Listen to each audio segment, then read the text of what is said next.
Hey everyone, and welcome to Television from the Multiverse, the DC Comics TV podcast from MailFuzz TV. I am Peter, and I'm joined as always by Connor, and this is going to be us talking about this week's DC TV shows, meaning Supergirl, The Flash, Legends of Tomorrow, and Arrow. It is the mid-season finales of all shows. This is all episode 9s before we go on the Christmas break. Like we've announced before, we've got plans for when they're not on. We're still going to have an episode next week, but we'll talk about that more in depth at the end, about what the plans are. And reiterate those. But that is the plan for this episode, so that's what we're going to do. Yeah, I panicked for a second when you said Arrow. I was like, shit, did I watch Arrow? That's how drunk I was for it this week. I forgot that I watched it.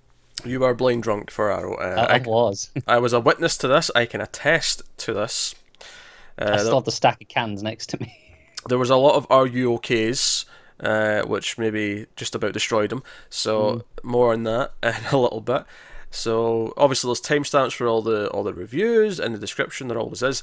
Although before we actually do have a little bit of the news things to talk about just before we get going. Now we actually talked about these in our weekly TV news video already. We do that every week anyway, but it's probably worth reiterating them here because they're specific to these shows. So number one, Andrew Kreisberg's been fired. Bye bye. Good riddance. Yep. Ta-da. And then number two, we got a bit more information. This is the more sort of relevant thing for future episodes of this is we have a bit more clear schedule of what's happening when we come back after Christmas. Now we knew that Supergirl, Flash, and Arrow were back along with the debut of Black Lightning in January. But what we now know is that Legends will be back in February, but it's taking Supergirl's slot for about 2 months while it rounds out the 9 episodes that it has left, which means there's going to be 18 episodes total of Legends Season 3. We're going to have 9 episodes of that without any breaks, and then it's going to go straight back into Supergirl for the rest of that season without any breaks, which will finish Supergirl up sometime in the middle of June. There were specific dates, but I don't have the article in front of me, so I'm just ballparking it. So the upside is that there's always something on that slot every week. A new show for January 15th all the way through to like June 18th. Yeah. Something new every Monday night. That's cool. Not having Supergirl for 9 weeks does kind of suck a little bit. I mean, since we recorded this in the TV news, I've been looking around because I've actually, I've watched the episode since then. Okay. So I was free to browse the Reddits because I have to avoid them during the week now because spoilers, because it's just full of shit posts.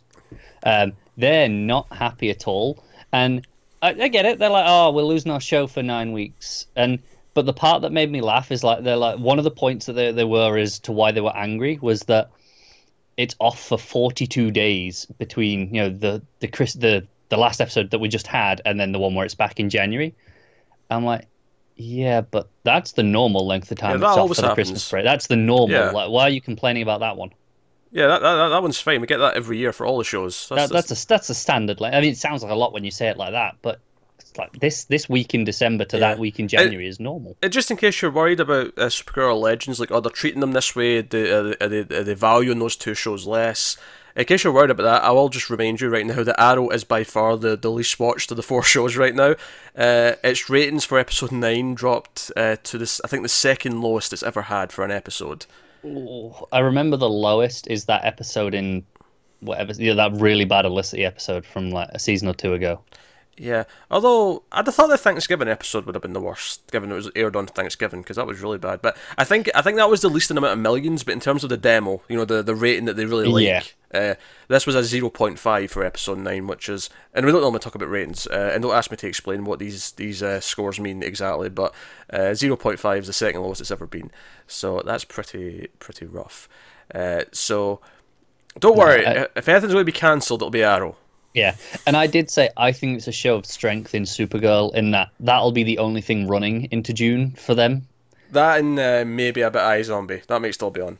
Maybe, yeah. But generally speaking, I think it's a sign of, no, this can carry a week. This is enough to get people off there. Yeah, so no. So it does suck to be missing it for 9 weeks.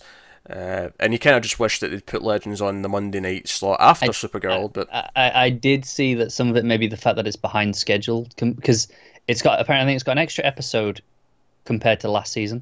Oh, does it have 23 this year? I think it does. Oh, cool. And they're an episode behind as well because apparently like they'd filmed 13 before they broke for Christmas last year, but this year they've only filmed 12. That's interesting. I wonder. I wonder Again, if that's things I'm hearing in the Reddit, so Yeah. maybe that's wrong. But I do wonder if that's maybe an effect of Kreisberg pissing off and Berlanti stepping into, like, sort of, maybe it's just delayed things a little bit, and it's just a way of quickly, okay, this will also make it easier to catch up, and, you know, it gives Legends a little bit of chance before it has to come back, so that gets a little bit of a head start for its second half. And then Supergirl gets this nice chunk of time to catch up in the rest of its season, so maybe it's for the better in the long run. It'll just feel a little bit, kind of miss it when it's It's not there. disappointing. But A part of me, I'm not gonna lie, is a little glad that I don't have 5 shows at once because that is true. it's a lot to watch in one day for me. It does mean that, we never have more than 4 at one time. And maybe that's something the CW as well also don't want to go over. They want to have 4 be the limit for all that. Also, we'll just briefly mention this as well. We talked about this in the news. The ratings boost that all 4 shows got from the crossover was huge. So in case you're worried that for some reason, maybe they won't want to do it next year, or it's too hard to do, or it's too expensive, they don't want to. Oh no. The ratings boost especially for the shows that aren't the Flash, because the Flash is already the highest watched one, are 2 guaranteed, and in some cases almost double. Legends was almost double the viewers. So I think you said on the news Legends was roughly 90% increase. I think I worked out Flash was about 20-25.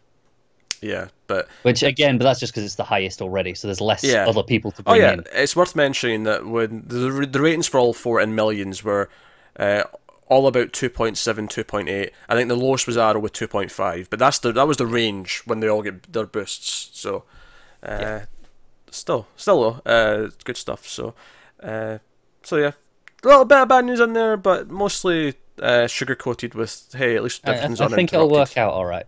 Yeah, obviously, what will be interesting though is when Flash and Arrow start taking breaks here or there. Yeah, that will be interesting. That'll be weird. It'll be really interesting to see how much they take it in turns, or do they take the breaks together, knowing that they've got a guaranteed Monday night. I feel like not syncing them up would be a better idea. I agree. Have like 3 weeks of Flash, then that takes 3 weeks off. Have 3 weeks of Arrow. Well, that Yeah, I think that'd be the better plan as well, because then you've still got It may not be possible, but that would mean there's always 3 shows on at any given time. Yeah. At least until Black Lightning's finished. Maybe once Black Lightning's finished, it'll only be 2 until the other 2 shows are done. But maybe that'd be a better plan. I don't know. I think it'll depend on the scheduling of the shooting as to if that's feasible. Yeah, no, that makes sense. But no, so that was just the news stuff to talk about before we get into the shows. So, we will dive in. We will start off, as we always do, on Supergirl. This episode is called Rain. It is Season 3, Episode 9. I have never said the title before the episode number. That was weird. I feel... Yeah, what did you do that for? I don't know, I just feel bizarre. I mean, I didn't flub it. I didn't get confused and say anything stupid, but I just feel bizarre. No, it still worked. You got the sentence out, but it was just wrong. Don't do that again. It was like it felt different, and different's not always good. So no, so this was obviously everything's the mid-season finale this week, but this was kind of the finally Rain. It makes sense to do it here in the mid-season finale, so I'll build up the threat and leave us on the big cliffhanger for when we come back, we have this threat, we have the big bad is established. So we have a lot of building her up throughout the episode, up to a big fight, which we'll talk about last, I think. And we do have some kind of, finally, because obviously we were away for the crossover last time, we have kind of Mon-El and Saturn Girl actually explaining where they're from, what's going on. The crossover, I'm a little confused as to when that took place for Supergirl. I don't think... I think it was before this. Maybe you could maybe argue some of those earlier scenes in the episode were pre-crossover. Yeah, maybe. But the way that Alex and Kara were kind of comforting each other, it felt like they'd already been at the wedding. It did, but then there was some stuff with the way she was talking to Mon-El that felt like, like this was, okay, we're just having this conversation. You've just arrived. Yeah, I feel like that's just the symptom of it having to do its own thing as its own show, and ignoring kind of what the crossover did. Not to a large extent, just enough where it's like, okay, this is a little bit murky, but... and I found it really, it was really obvious how they didn't reference the crossover at all. Yeah, because like I say, that Alex Kara scene where they're sort of like saying, "Hey, we can get through this. We can have fun at the Christmas party." It almost felt like they were about to reference it. It almost felt like, oh, we had that whole thing and we kind of got through it. We can do anything. It almost felt like they were about to say it.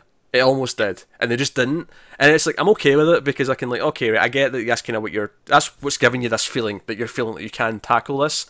But you are it's like the writing was very much going out of its way to not talk about it. Yeah, it felt a little bit awkward in that sense. Yeah. But I did like the Christmas party vibe of it. And then you had you got that stuff. So the main plots are going on.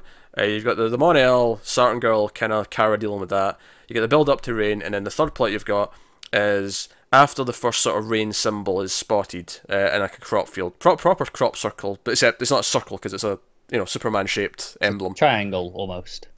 Well, it's a pentagon. Yeah, but it's triangle-ish. It's not an equal pentagon, is it? It's still a pentagon, though. It doesn't I mean, it is, but it's basically triangle. It's a triangular pentagon. I'll allow it. Or you could maybe say it looks like a sort of classic diamond. Yeah. If you think of like a classic shaped diamond from the side. Yeah, no, I'm picturing it. That works too. Not any diamond, of course, because a diamond just means it's a square, but they're not equal angles. Yeah. See, now we're just getting too confusing, and I don't like shapes, so let's move on.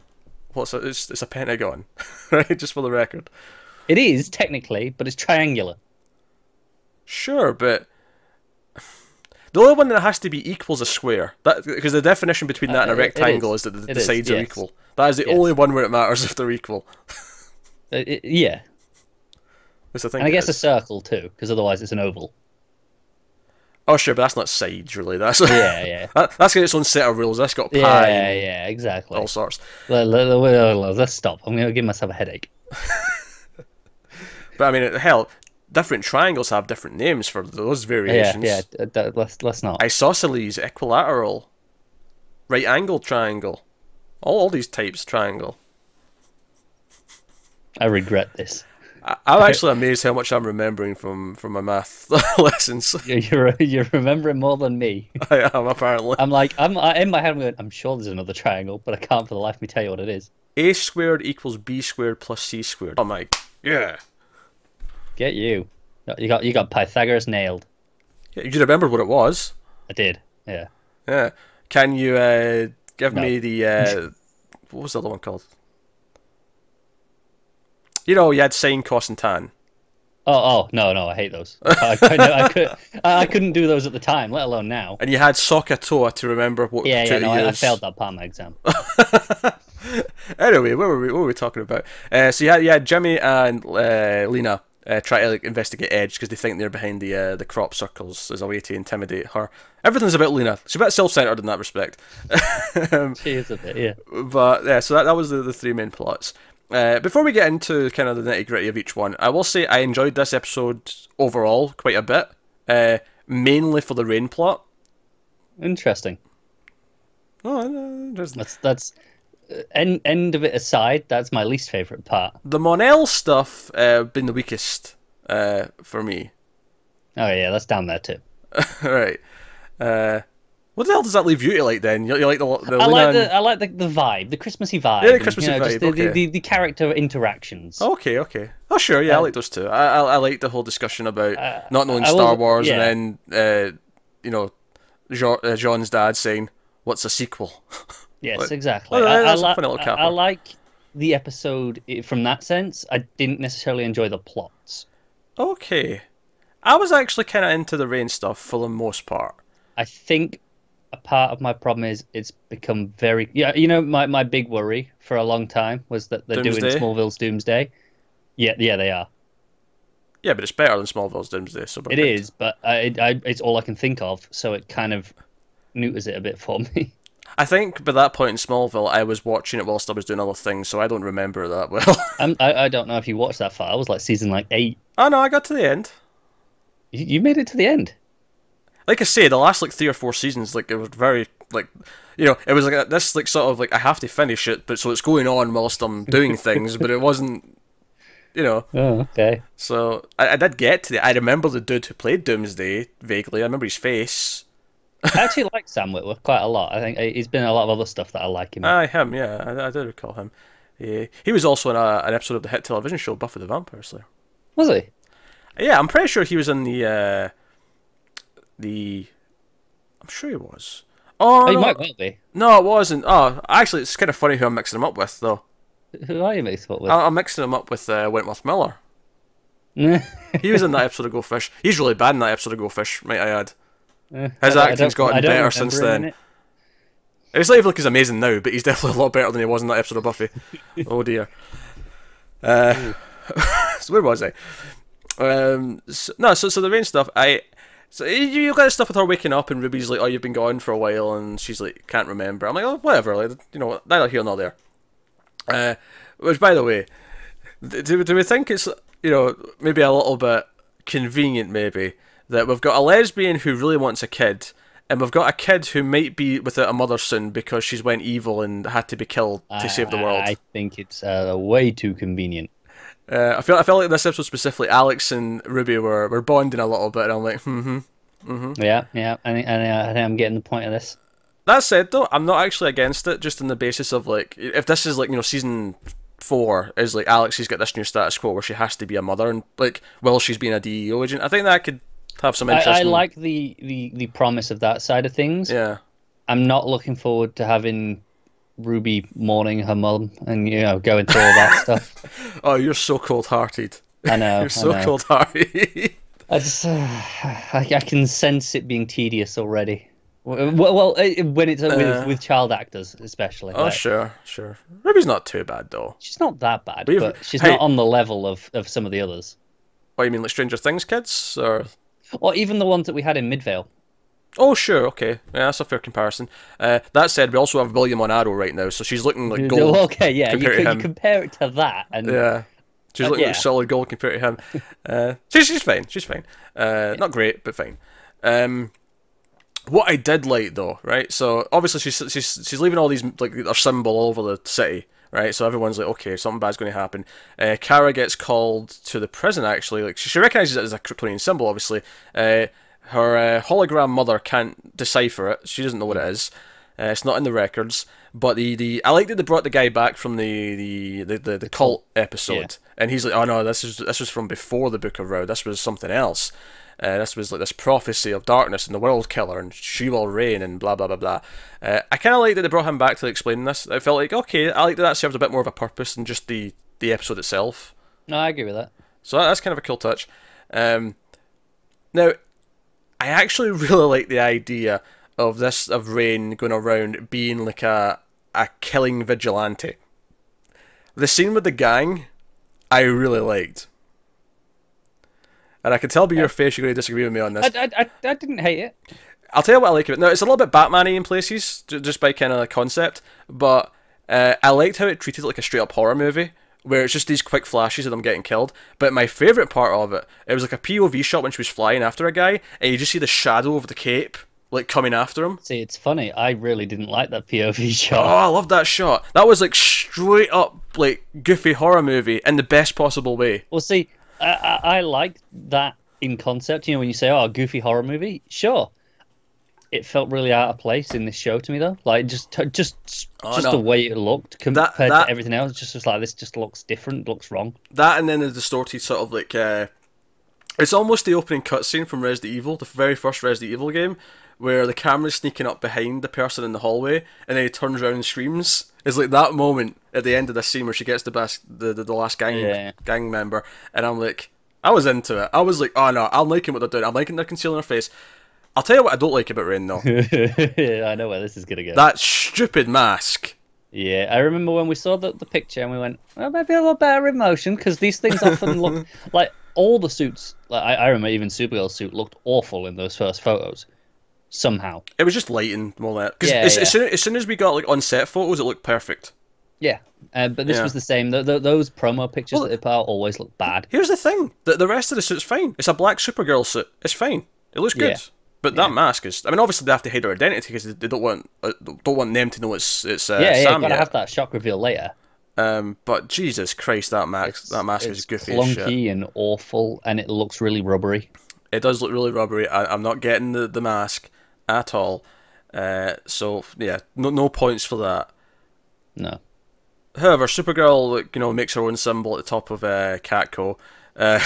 Cat Grant's going to be like seeing that in the news and being like, that bitch, I need to pay to repair that now. get the cement rollers out. My helicopter pad's been damaged by a flying vigilante. But I loved the final fight. The last like 10 minutes of this. That was really good. Yeah. Everything about it I loved. First of all, I loved them fighting in the Christmas party. I loved that weird tone of them like getting into this office Christmas party and the Christmas music's playing the entire time. And it was just punches. It felt like, oh no, they're really slugging.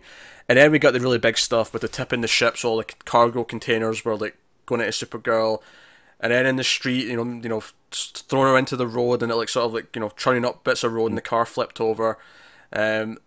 That Supergirl's bleeding and she like just grabs the pipes or whatever. So she stops her from hitting her with the pipes. Yeah, it's the pipes with the cement on the end. She blocks it, grabs it, and swings back. Yeah, but she's really weak. She's starting to she's bleeding. She eventually gets a black eye.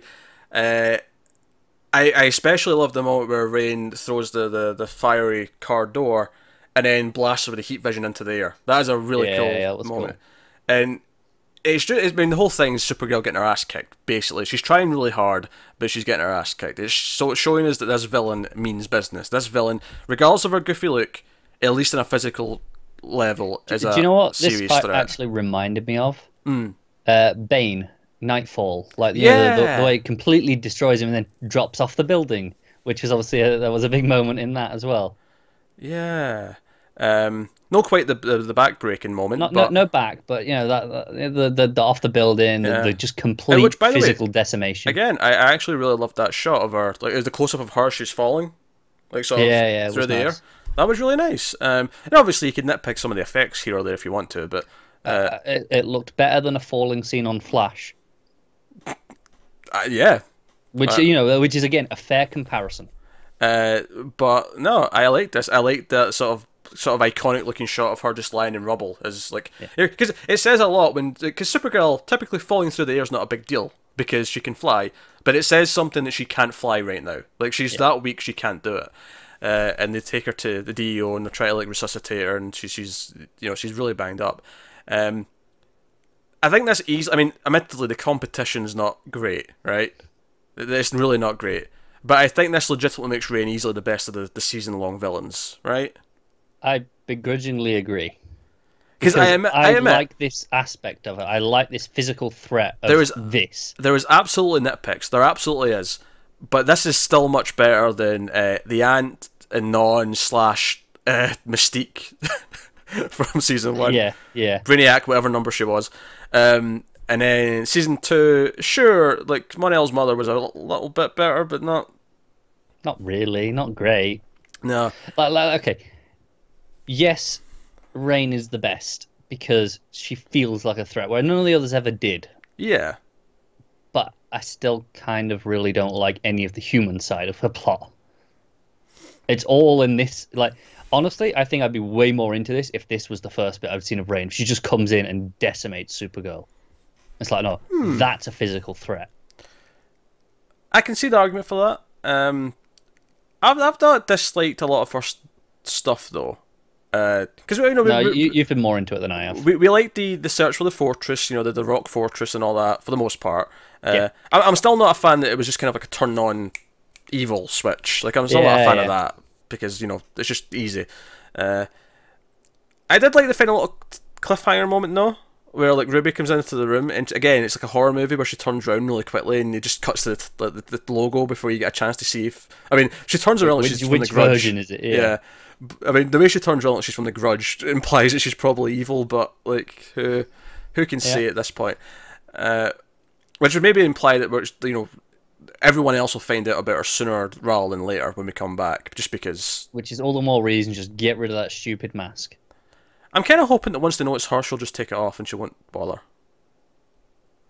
I agree, but from a plot reason, is she actively trying to hide it from Supergirl? Because I'm really confused as to how much each version of her knows. That's a fair point. Honestly, if I'm being if I'm being kind of cynical about it, I don't even think they're going to address that. I think Probably it'll not. just be murky for indefinitely. I mean, I'll be pleasantly surprised if I'm wrong. No, I think that's the main reason I'm not feeling Rain from that side of the things. Like like I said, I did enjoy that. The search for the fortress. That stuff was good. I just don't enjoy this dual split personality off and on. Just completely different halves. It's not working for me.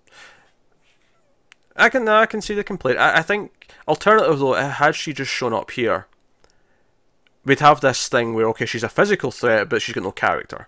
No, that's true. I think my problem is though, as a villain, she still has no character. Like, she has no motivation other than she's just evil. She was just meant to be evil. She has a character as on a human side. That's fair, but I think what I mean is that there's other stakes to her beyond just that she. Like, because she has a daughter, she has like maybe a sympathetic side that, at least in theory, you want her to not be killed I'm with you. Yeah. Whatever. Like, at least I appreciate the attempt of actually trying to make us care about her a little bit. Which, to be fair, I think again, competition's not great, but comparing it to past seasons, she's definitely more sympathetic than any of the other villains. No, I can't dispute that. Like, it is better than those. I think it's the problem is Rain has no motivation. No, because she's prophecy. She's just prophecy evil, and that's kind of boring to me. I mean, they could flesh that out a little bit if we get like, because you get the impression she's like whatever Rain is, she's been asleep for a long time. Like she was put into this body, when they were experimenting on her. Like I wonder if we'll get maybe a little bit of who this god or whatever was before. That'd be nice. I mean, like I said, I'm only judging on what I have now. They could completely, really build this up and make me change my mind. But I mean, it's kind of this weird thing though, where you can kind of apply this to a lot of comic book villains. Like even someone like Thanos, like or Apocalypse, or not Apocalypse, Darkseid. You know what I meant? Like Darkseid, like why is he evil beyond that he's just evil incarnate? Yeah, but at least with Darkseid, I go okay. He's going for the anti-life equation. He has a goal.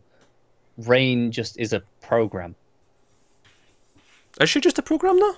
See, well, that's it. That's why I'm like, I genuinely don't know, because it feels like she was just switched on. It's like, your program is just be a vigilante, you're gonna clean up the world. Like that's just what your job is. That's what it feels like at the moment to me. I could be completely wrong. She could have a personality in there somewhere. I don't know. It was the way the cult guy was talking about it. It was like, no, this was like a being that was around before, and I mean, it could just turn out to be a program. I don't know.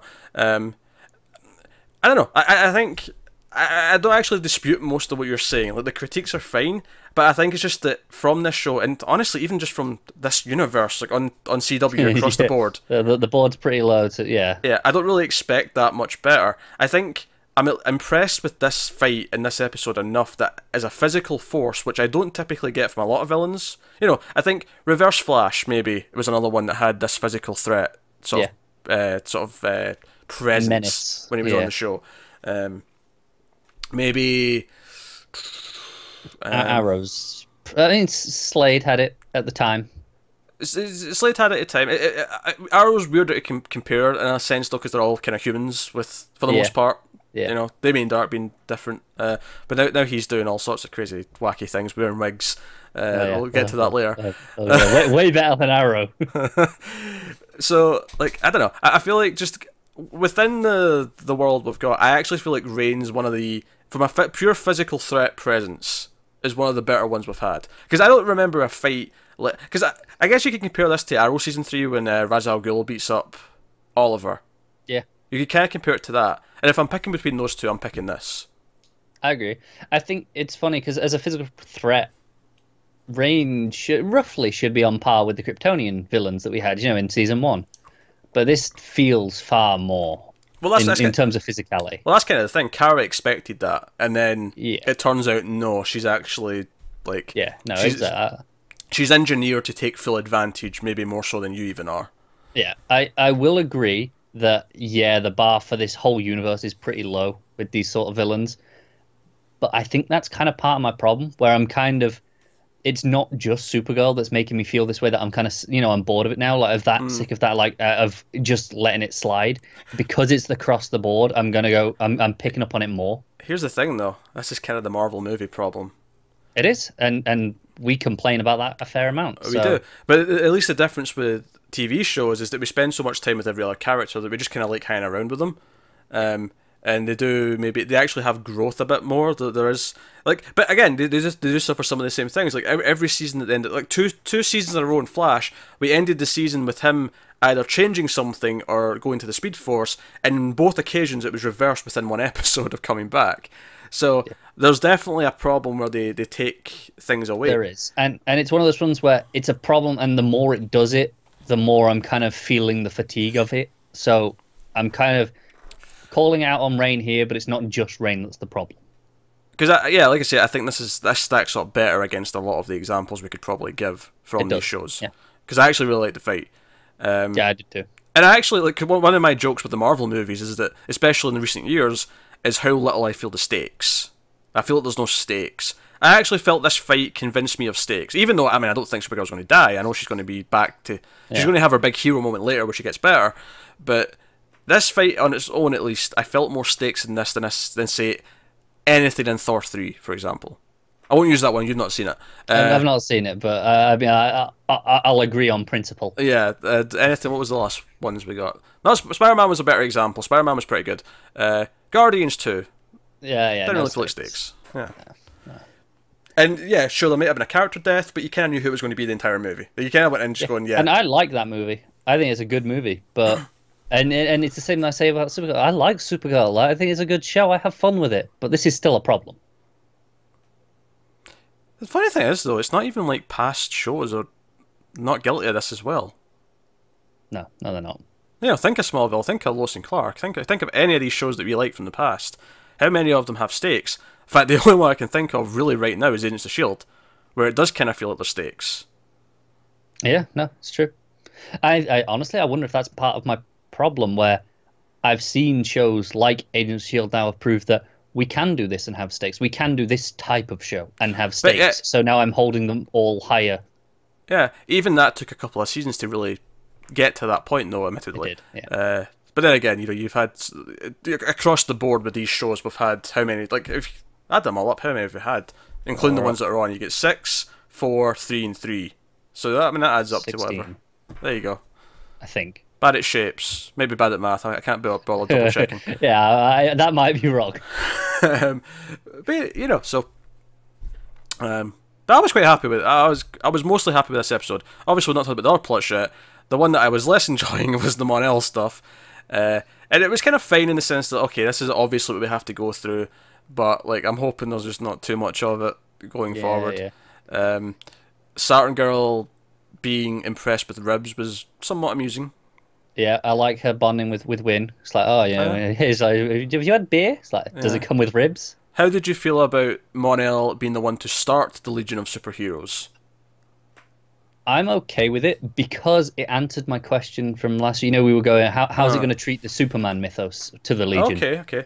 And we were going, will it be Kara was kind of a footnote, or will they take it so Kara was instead of Clark? And that's the route they've gone, so it works for me. But I told Matt that we're making Mon-El be the one who started the Legion. He was not as positive in his response. I think, no, if you just told me Mon-El started the Legion just like that, I'd be like, piss off. But I think it's... Yeah, he technically starts it, but it's done through, it's the idea of Supergirl still that inspires it, not instead of the idea of Superman that inspired it before. So it kind of still works for me. I do have to admit, unless they kill off Saturn Girl, which they could do, I feel like it's definitely setting up for Mon-El to leave for good by the end of the season. Yeah, because he either has to leave with her or decide to stay. And if he decides to stay... He's an utter dick for leaving his wife now. Yeah. The only way I could see them wrangling it is if she dies in battle and he ends up staying here because now he's there's nothing for me to go back to. Yeah. But if they kill her, I'm going to be annoyed. Yeah, that'll be annoying. No, I don't even particularly like her yet. She's fine. What I want them to do is have Mon-El sacrifice himself for her. Ah, there you go. That'd be something. Give him a hero's exit, like he was supposed to have had last season, kind of. He was supposed to have had the noble exit last season. Give him a proper hero's exit. At least then I know I don't have to deal with him. To be fair, we've been campaigning to kill Manel off for a long time now. We have, but I'm saying give him a hero's exit. I'm being nice. I'm being, Okay. I'm diplomatic. I'm not just saying just throw him in the trash. All right, okay, I can see it.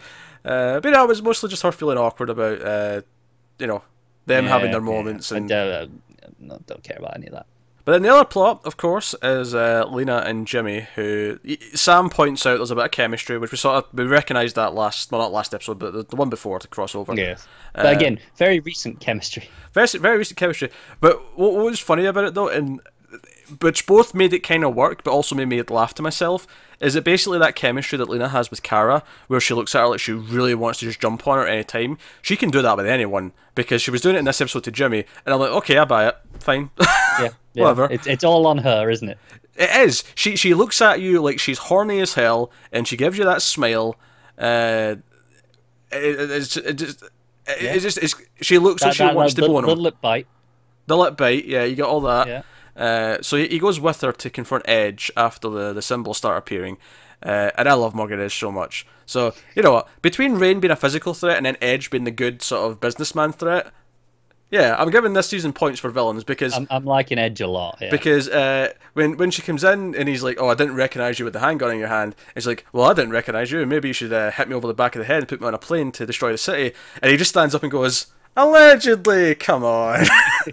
I cracked up so much. Edge is great. I love him. Yeah, he's so good. I prefer Edge over Rain. I'm not gonna lie. Oh, I think I do for what he is. Like, obviously, as a physical threat to beat up Supergirl, Rain's better for that. But in terms of as I'm a having character, more fun with Edge. I loved that he has a lead line panic room when Rain comes to kill him. Because of course he does. Yeah, that's perfect. Which Rain goes to do, and she gets her own little shirt opening moment to show that she's. I mean, we knew it anyway, but like, yeah, give us a little moment. It's fine. So I'm fairly positive in this episode of Supergirl. My one real complaint being the Mon-El stuff, and while I agree with a lot of the criticisms of the Rain stuff, I do think overall that actually, at least in terms of fighting, in terms of selling her as a threat, and I like the horror movie stuff when she was killing the gang. I got a kick out of that.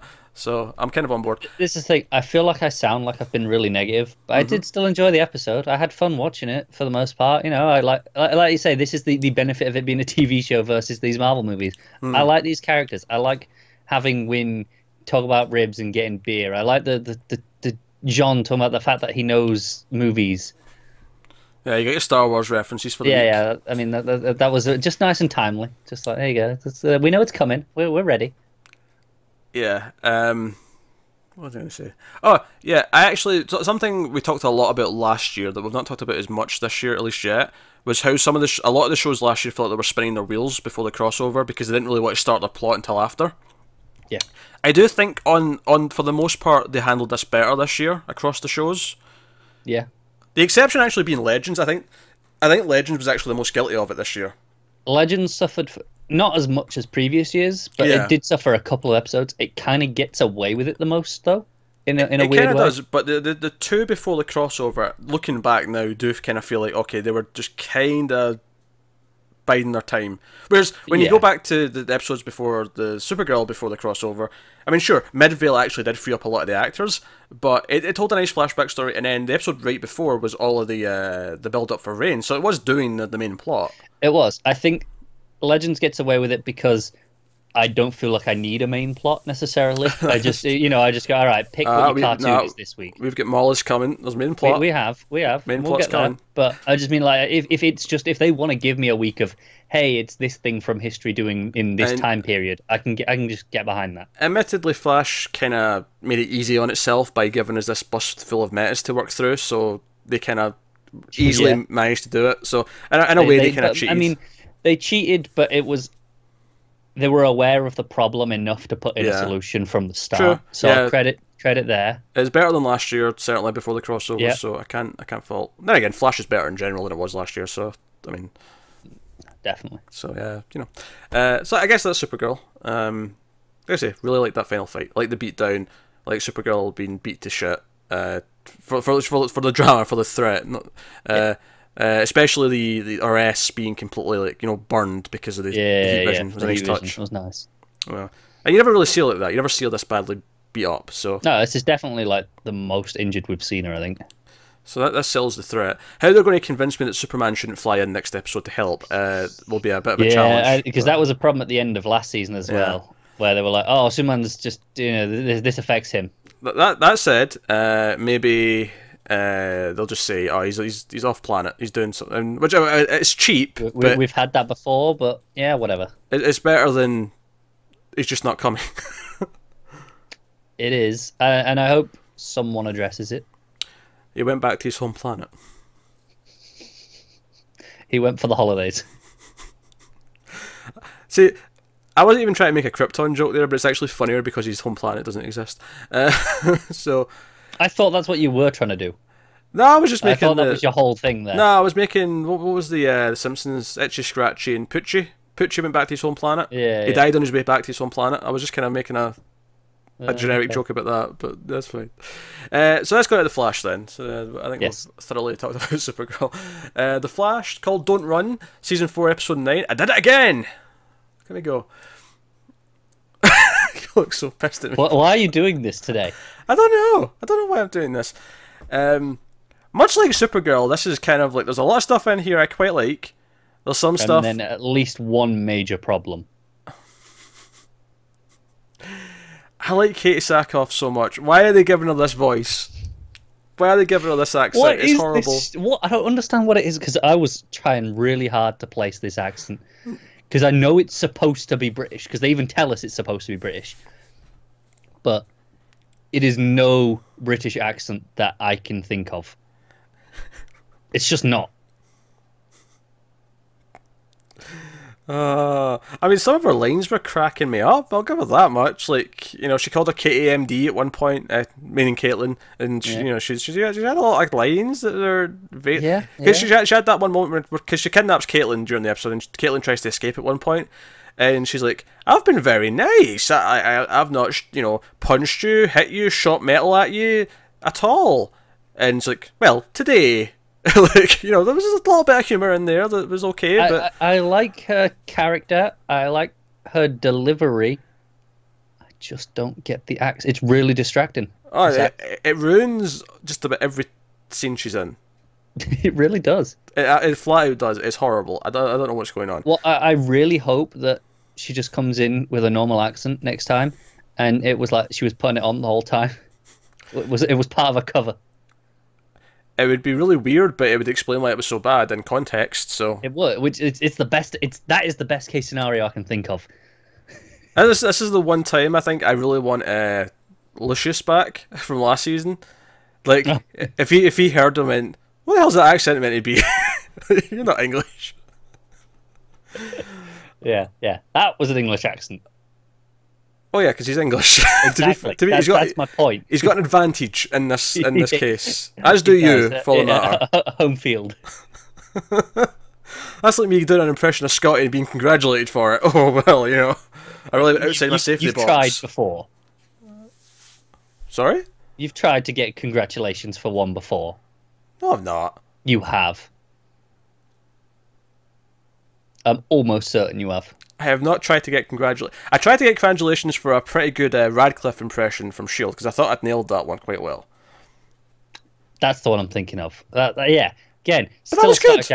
But that was a proper inflection. That was getting the character down. Not all Scottish people sound alike, Connor. You sure about that? Pretty positive. I don't know. He'll sound pretty annoying to me. Where's these YouTube comments that I'm always mean to you? Where are they right now? So what's the plot of this one? So Caitlin gets kidnapped by what was her name? Amunet.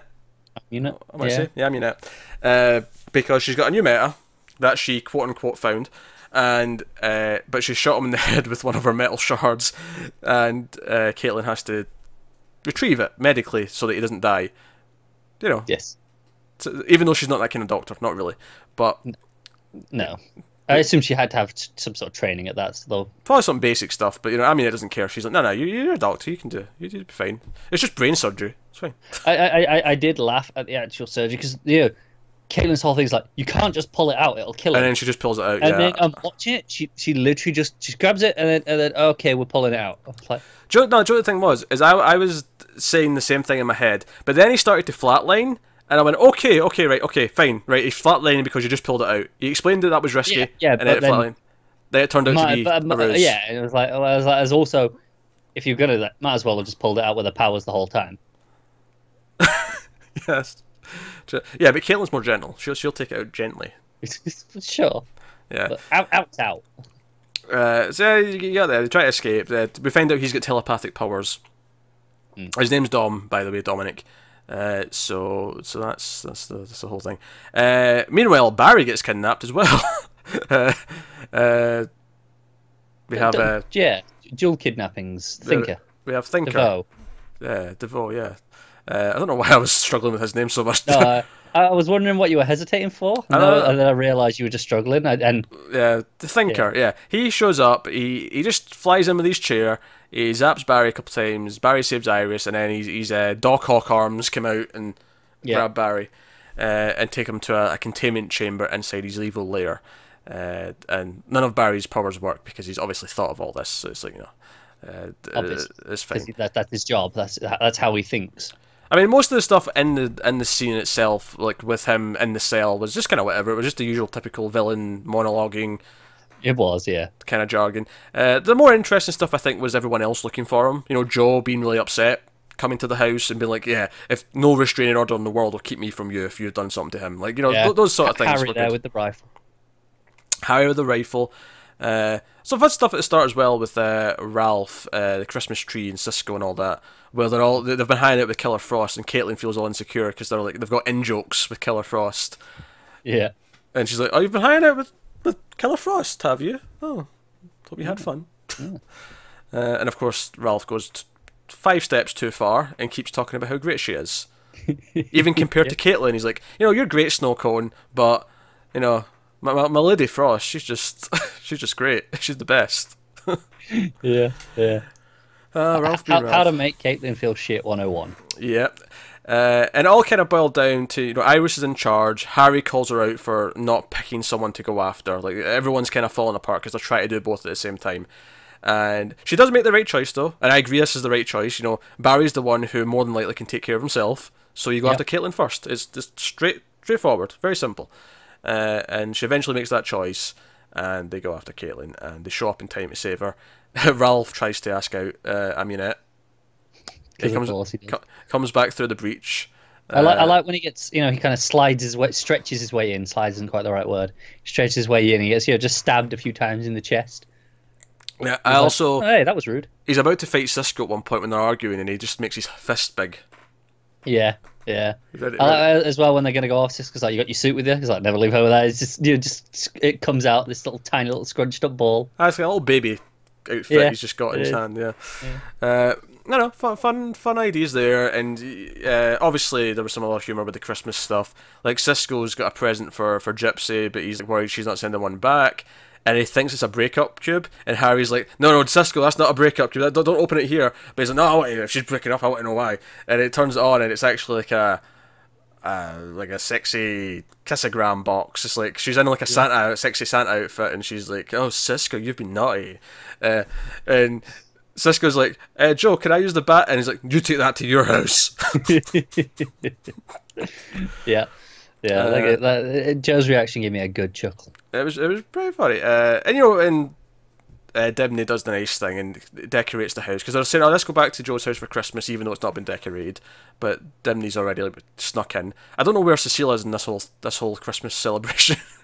They explain Wally. They explain that Wally's still travelling, which makes me wonder why did they even bring him back for like 2 episodes. Yeah, no, I'm getting to the point where I feel like I'm going to need to start drinking for awkward Wally references. It's just like Thea. Awkward Thea. It's like Thea and Arrow. It's exactly the same at this point. I'm hoping they're setting up that he's going to go off to Legends. I'm hoping that's where this is leading to. Please let him do something. Because I think they could use a speedster. I think they don't have nothing for him to do on this show. It's really kind of blatant at this point where he's gone for episodes at a time. He comes back, and maybe they've got something to do with for him now. And then it's like, no, leave the crossover quickly. Bye-bye. So yeah, he was literally in for one scene at the very end of the episode before the crossover, and then he appeared in, I think, 3 scenes total in the crossover. One was just in the background, really, like a little sideline. Speech at the rehearsal dinner, the wedding itself when the Nazis attacked, and then the scene where he's asked to leave and take care of the... So basically he was only really in the fight at the wedding, and that was it. So, yeah, it's really clear they don't really have anything to do for him right now, which is fine. Give them to Legends, because they've got... Let them use him, because they can do something fun. And they've got a vacant slot or 2 at the moment, so, there's room for him on the team. But we've kind of glossed over the main plot with with DeVoe and what he's doing. So Barry does actually eventually get out of the cell. He tricks him by appearing invisible, so he turns off the thing to see what's going on, and Barry speeds out. But then DeVoe grabs him, and we find out... He didn't think of that, did he? But it turns out his chair can teleport, which explains why this evil Lair's not in the house. Because Thinker lets Joe search the house. He's like, come in, look around. Yeah, you won't find anything. So we get a scene which I actually don't know if I love or hate. We get a scene with this chair flying up at Supergirl height, essentially, through the buildings of the city, and Barry's like hanging off of it, and his arms like grabbing at him, and there's a cool little moment where he phases, so that's how he sort of wins, because the arms go through, and he's phasing and hits the chair, and it makes the chair kind of like not explode completely, but just sort of like short it out and have a bit of a blast. Bit of feedback. Yeah. But I'm not sure if I don't know if I love this or hate this, because on the one hand, it's really silly, but on the other hand, it's really silly. I think I love it in concept. I think it doesn't quite pull off in the CGI as much as if this had been like on Supergirl and seen what they do. I think it would have looked better. I think there's just something inherently silly about a guy in a chair flying through the sky. But there is. But even after that he lets go and Barry's just falling. Just the shots of him falling looked a bit rough. Again, compared to some shots of Supergirl falling, which looked But then again, immaculate. I really like how silly this is. Like, it's so over the top and ridiculous. So I'm kind of in a weird place with it. But overall, I think I'm relatively positive. And they treat the inflation thing at the end as a nice little joke. It's whatever. Yeah, I thought Cisco removed all of that extra stuff. The tech, I think the inflation was there because... Just because they wanted it for this joke. In case of drowning. So they could have it for this moment. So they could have it for this moment, yes. Hey, we already found out once before that he left something in. Yeah, that's true. So, Cisco... Yeah, he's taking out the obvious things like the blasters and whatever else. Cisco does what Cisco wants. He does. But he's been a naughty boy, so maybe not at Christmas. Yeah, exactly. So, Caitlin invites Dom over to the Christmas party. He comes in and he's like, hey everyone, and he's like, oh, this house is... And someone jumps in with the bitching. This is a running thing. I'm glad this is still going. Do you know, I can't wait until towards the end of the season. I loved that last season it was a Who is Prometheus. I love that this season we're going to go all season and we're going to find out what the significance of this house's bitching is. Do you know what? At first I thought, it's just a joke. And even now they're playing it as a joke. You could kind of go, okay, it's just a joke. But it's too many times. This is going to be something. This is going to be something. This isn't going to be a it's always Eddie under the mask sort of joke. This is no. This is going to be something. I don't know if it'll be something good, but it'll be something. They're definitely building to some sort of weird reveal. I could even see it being a small thing, like a really subtle thing, where it's like a really just simple message of some kind. I wonder if it's to do with the location of where DeVoe's base is. The one that he's teleporting in out of. Maybe. It's pretty bitching. It's pretty bitching. So that's fine. This is a thing. But so then he. Actually, I actually forgot my favorite part of the episode. Oh no, we'll go back to that because I know what you're going to talk about, and we'll go back to that after opening? we do this. Yeah. When they're opening presents. Yeah. We'll go back to that after. All right, okay, because it's relating to the deleted scene that we're also going to talk about. Yeah, yeah. But I thought we're on topic now. We're getting towards the end. We'll do the end, and then we'll go back to that. So Barry's got like an app for his house alarm, which makes sense that sort of thing exists now.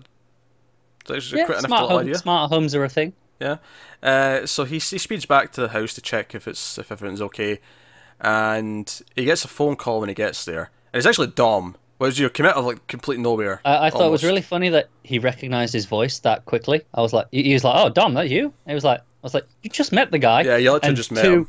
he really sounds like the guy who plays Jimmy on Supergirl. Like just in his voice, you close your eyes, they're so similar. Huh? I don't even notice, but I'll take your word for it. You will notice now. I'll look out for it next time around. But so he's like, yes, I've laid a trap for you, and then we get this flashback, and actually it does a nice job of connecting the two plots that we've had in the episode, where Amunet was wanting him fixed because her buyer was the Thinker, and the Thinker wants him because he's going to transfer his consciousness into him because his telepathy will allow his brain to handle his intelligence. Yeah. I mean, I have to wonder, like, doesn't transfer into that body take away the bit of power? Because technically it's a physical power, but whatever. I'm not going to get into it too much. I did kind of... I don't want... Some Get Out jokes did occur to me during this scene. If you've seen the movie Get Out from this year, you'll know why I want to make some Get Out jokes. But, you know, I'll leave that there. But so you get this thing, and he goes into his body, and it's worth mentioning as well. So because Cisco names him, he's actually a character from the comics. Brainstorm, I think, was the name. But they're using him here. He's just like the Thinker is inside his body, and he's using him. And then it cuts back to like present day, and what's basically happened is he's framing Barry for his own murder because the body that was left behind of Thinker is lying there, and the gift that he got at the start with the knives had one missing, and it's just conveniently so that they've got this second knife, which is, you know, the murder weapon, probably with Barry's prints on it. Most likely. I mean, he picked it up out of the box because I think it was just there was only one knife in the box instead of it being a full set. It was like it's just one knife. Yeah, but there was two slots. I was assuming the one that was used for the murder weapon was the second knife that he'd kept. Oh no! That. See, I'm assuming it's just that one from the box because then it'll have his print on it because he picked it up out of the box. Yeah, but why was there another slot for a knife that's empty? That actually has nothing to do with anything then. If it is just that knife, it's true. To guarantee that he picks up that one. I just assumed he had his fingerprints that he could put on the knife. That's true. I just assumed he wanted him to pick it up. Because they do make him take off his gloves at one point in the cell. No, they do. You're right. So I'm just wondering if they, you know, got his prints somehow.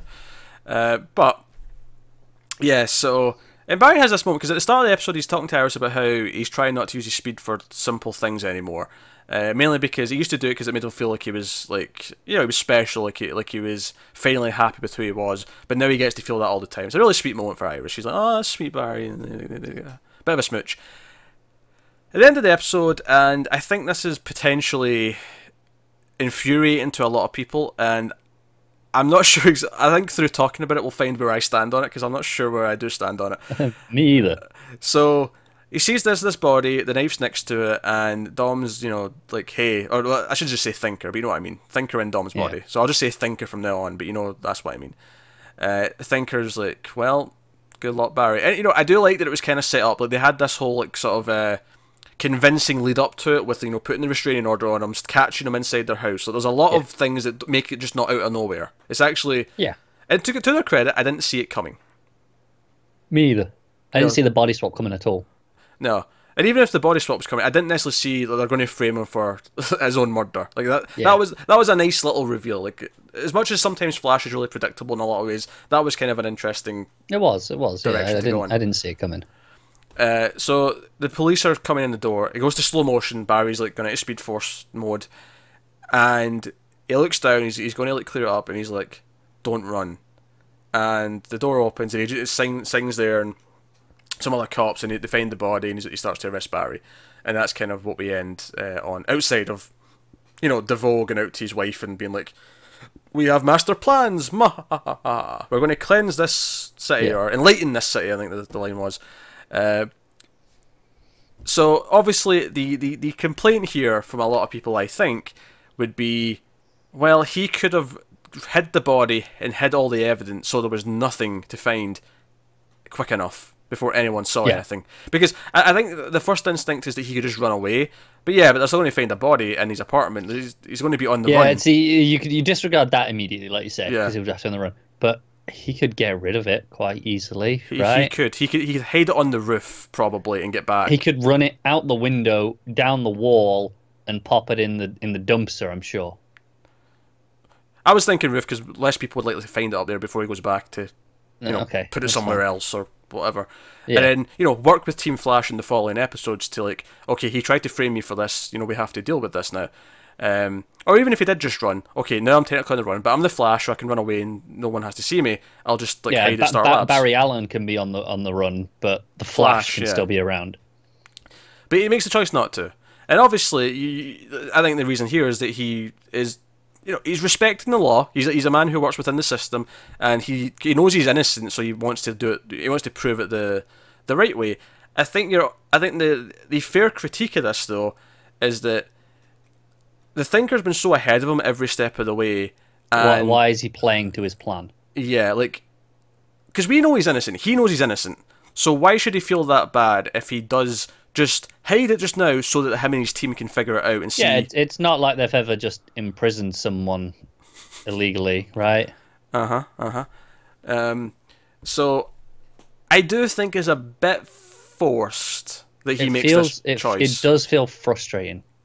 I don't think, at least right now, I don't think it's completely justified him making this choice when he... And here's the thing, the Flash is full of moments where he could probably fix a situation if he just used his goddamn speed. And there's so many times where the writers have to just not do it. They're like, oh, he doesn't just chase after them, even though he could easily catch up with them. He doesn't just do this, even though he could quickly do this. He could quickly defeat most people before they even try anything. I can forgive all of those because you need a show. This one, though, they specifically have a moment where he considers doing it and decides not to. Which, admittedly, is more intentional than those other ones, but I think they're going to have to sell me on it a little bit when they come back after Christmas. Yeah, I agree. At the moment, I'm skeptical. Like I say, I can think of some of the core reasons as to why morally he doesn't want to do it, but at the same time, I don't think they actually stack up with the context of everything that's going on. Hopefully, he will have this exact discussion with Team Flash when they come and visit him. They'll be like, "Why are you doing this?" And they'll be like, "You're being stupid. You could have just hid it." And then he'll explain his reasons, and hopefully they'll be good enough. Even if they're not good enough, I will actually just accept that the rest of Team Flash say, "What the hell?" Like if they call him out, be nice. Yeah. If they call him out and say, "You could have just hid the goddamn body. You were fast enough," I will be happy with that. That's my bare minimum. That's what I'll be happy with. They need to call him out on it. Yeah. If he has good reasons, then great. Then that's even better.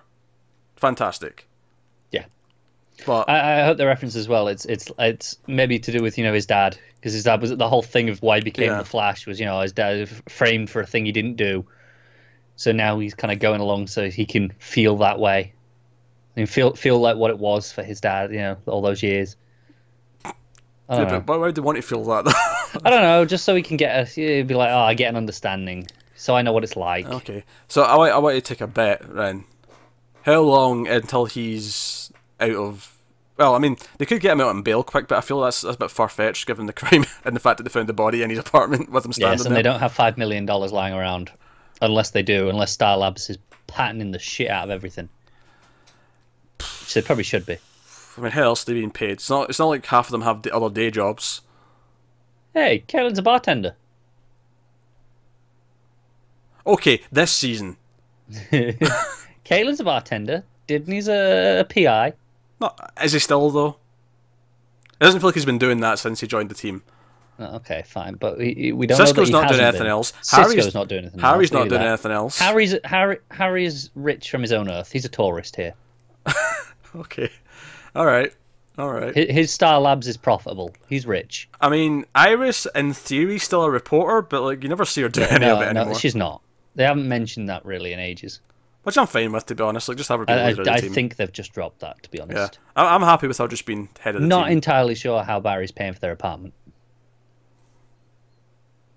I mean, I know he has a salary, but is it that much? His job is bitching. Clearly. He's probably getting a second wage from Star Labs if they're doing something to make money somehow. Yeah. This seems really illegal and tax dodgy. I have a second income from Star Labs. What are they paying you for? I'm the Flash. Oh, no, I can't say that. Oh, better hide this. One could say that he's outrunning the taxman. one could say that, but one should not say that. No, so once again, at the end of the episode, much like Supergirl, we end with our hero in a really dark sort of cliffhanger. Like, I really know this is the bad, low point before Christmas. I preferred Supergirl's. I think the fight was more effective in that compared to It's this. just cleaner. Yeah, this is a little bit weirder. It's a little bit murkier as to, okay, why did they decide not to do that?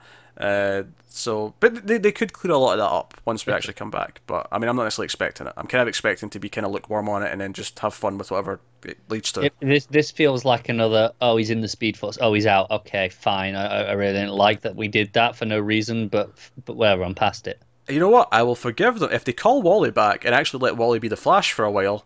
I'll forgive them. I don't see it happening, but I'll forgive them. He's too busy in Cambodia. Shut up. Or Jay.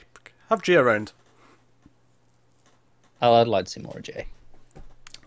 Jay. Everything was Jay. More Jays. Yeah. Man, Jay's cool. remember how many jokes we were cracking in season 2 about Jays everywhere? Good times. How days have changed. And then all the theorising as to who he was under the mask. You know, the Iron Mask in the cell. Yeah. We were convinced it was Eddie. I don't know if we were super that well. Well, no, not convinced, but we had fun with it. Well, I guess that'll take us on to No, it won't, because we have the fun part to talk about. Oh, you're right. Okay, so before we get to the scene in this episode, there was a deleted scene that was put up on YouTube before the episode even aired. And Yes, which, if you haven't watched it, you should. pause this, open a new tab, go, just search Flash deleted scene, it'll pop up. Watch that, it's only like a minute long, and then come back. 4X09 deleted scene. And try it's about a minute long. And the gist of the deleted scene is Ralph Dibny getting into Star Labs when he's on his own because he wants to watch Stranger Things. I bet they have some bitchin' screens. It looks like he's just about to watch it at the desk, though. I can't imagine how comfortable that is for a 9-episode marathon. But I assume that they have a little roll-down projector off the roof somewhere. Sure. So he sits down, but he presses the alert button, and look, the alarm starts going off, and Barry speeds in with Iris, and they're on their honeymoon. So they're in Beach clothes. Sorry. Beach clothes. Yeah, they're in beach. It's kind of like they're in Hawaii. They've got like she's got like a towel around her. He's got like a Hawaiian shirt on. Like they're looking. Yeah. And he's in flip flops, which is a point that's brought up in a second because he says it's. Do you know how hard it is to run in flip flops? He managed it though. I did without them burning up. Yeah, he's really good at that. Unless we need a joke. Unless we want a joke about how someone's clothes catch on fire so they can take their shirt off. Exactly. That's the only time it seems to happen anymore. But it's really funny though because as soon as he kind of admits that it was a mistake, Iris gets really angry and just jumps for him, and Barry has to hold her back. And she's like coming for him, she's like, "Oh, you Barry, I was on my honeymoon," and she was so angry. And then Barry convinced her to leave and go back to the beach. And she's like, "I could kill him," He's like, "Yeah, I know you could, honey. I know you could." And it's just a really funny scene. It's Iris getting a chance for some comedy, but she's actually really good at it when she's given a chance. It is. To do it. This is just like, okay, no, she's got range. And so that's a shame that it wasn't in the episode because I actually preferred this as much as the opening of the episode with the Christmas tree set up some of the Caitlyn stuff. I actually preferred this as an opening scene if they had this as well because it was really funny. But we were joking after we watched this. We were joking like, she's taken it out on Ralph, but who she's really mad at is Felicity for hijacking her wedding. So sure enough, we have this scene after the title this week where they're opening presents, wedding presents. It's like, oh, this one's from Oliver and Felicity. Open it. Oh, it's what was it? Smoothie making? It wasn't smoothie. Coffee machine. Espresso. I think it was really specific. It was like espresso or something like that. But it's like, and she's like, oh, that wasn't on the registry. But then again, neither was having a wedding in the middle of our ceremony either. I'm not bitter. And I'm like, yes, Iris, yes, get angry. Yeah. Yes. Do you know what that was to me? That was the writers going, yeah, we know. We were told we had to. Yeah, I feel like this was the Flash writers, like, yeah, we know. We weren't happy about it. Yeah, exactly. This was higher up having to come in and... This was Googie. This was Googie's fault.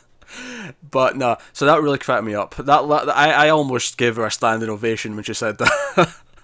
Yeah. Almost. And then Mick got them 40 toasters. And like, yeah, they're stolen, right? Yeah, they're stolen. Yeah. Yeah, that's pretty fun. That was fun.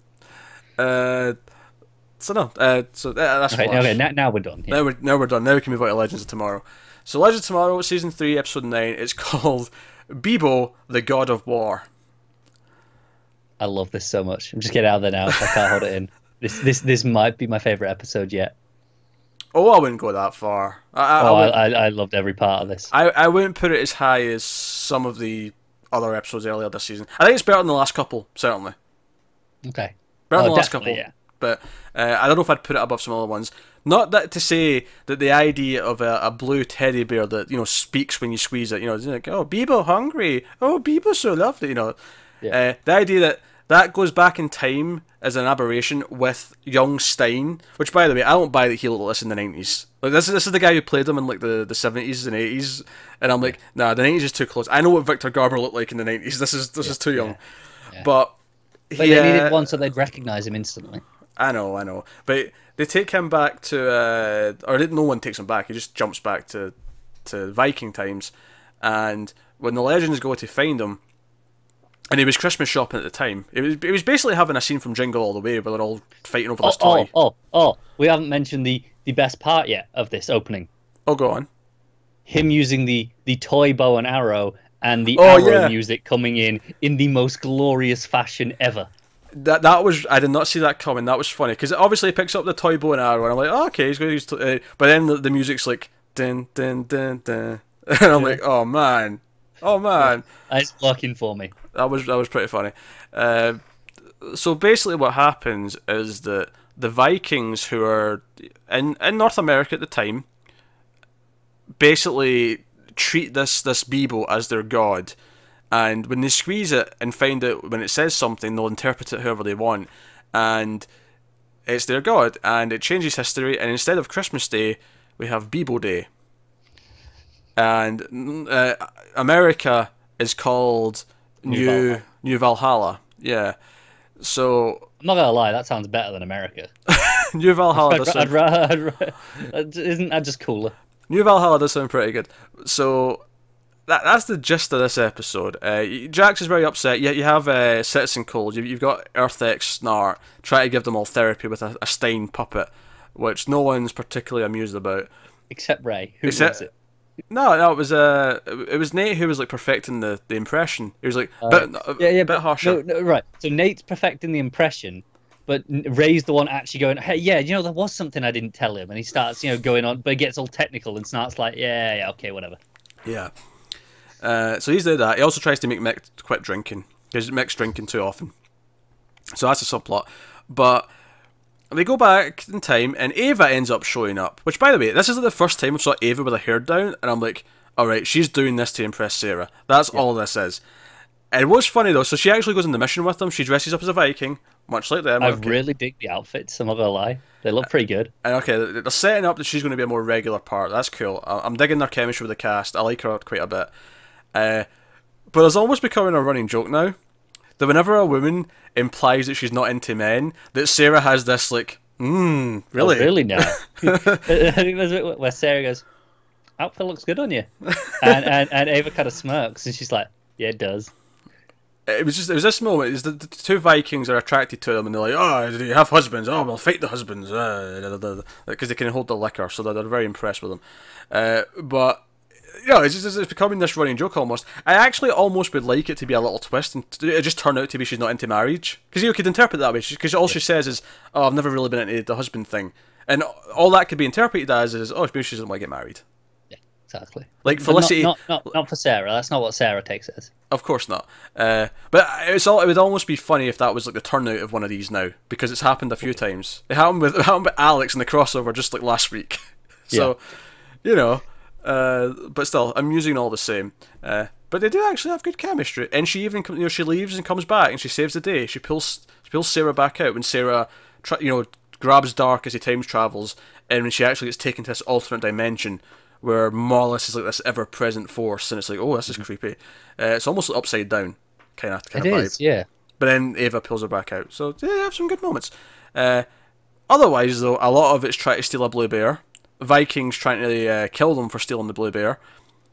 And then after they think they've fixed everything, Damien Dark shows up with a Viking helmet on and a long wig and calls himself Odin. I love the introductions because they phone up Ava. She's, I think she's back in the present at this point. Oh, she's still there.